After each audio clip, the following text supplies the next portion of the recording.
Nii globaalselt kui Eesti ühiskonnas on aina enam fookuses noored, kes ei õpi ega tööta. Ametkondlikus keeles kasutatakse sihtgrupi kohta terminit neetolukorras noor, mis kokkuleppeliselt tähistab 15–29 aastast mitteõppivat ja mittetöötavat noort, kes ei osale ka koolitusel. Noorte aitamiseks leppisid Euroopa Liidu liikmesriigid 2013. aastal kokku noortegarantii algatuse loomises, millega iga liikmesriik tagab, et 4 kuu jooksul pärast töötuks jäämist või formaalharidussüsteemist lahkumist leiavad kõik alla 29-aastased noored endale sobiliku ja jätkusuutliku tööpakkumise, praktikapakkumise või haridustee jätkamise võimaluse. Noorteni jõudmiseks loodi Eestis noortegarantii tugisüsteem.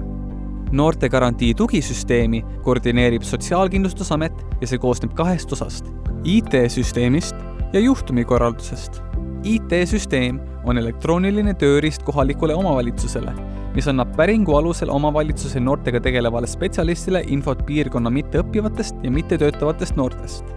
Noortegarantii tugisüsteemi loogika koosneb peamiselt 4 osast. Nooreni jõudmine, võrgustikutöö, noore toetamine ja järeltugi. Võrgustikutöö kaudu toimub noortele vajalikke võimalusi või teenuseid pakkuvate koostööpartnerite väljaselgitamine, kaardistamine ja ühtsetel põhimõtetel noorte toetamine. Noorte toetamise etapis keskendutakse eelkõige noorte soovidele, toetamaks tema pikaajaliste eesmärkide saavutamist.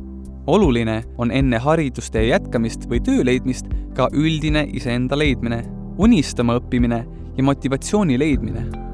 Jätkutoe käigus jälgitakse, et noori satuks tagasi varasemasse olukorda. Tugisüsteemi kaudu on igal aastal jõutud vähemalt 8000 nooreni, kellest reaalselt tuge ja abi on soovinud rohkem kui 2000 noort. Rohkem infot sotsiaalkindlustusamet.ee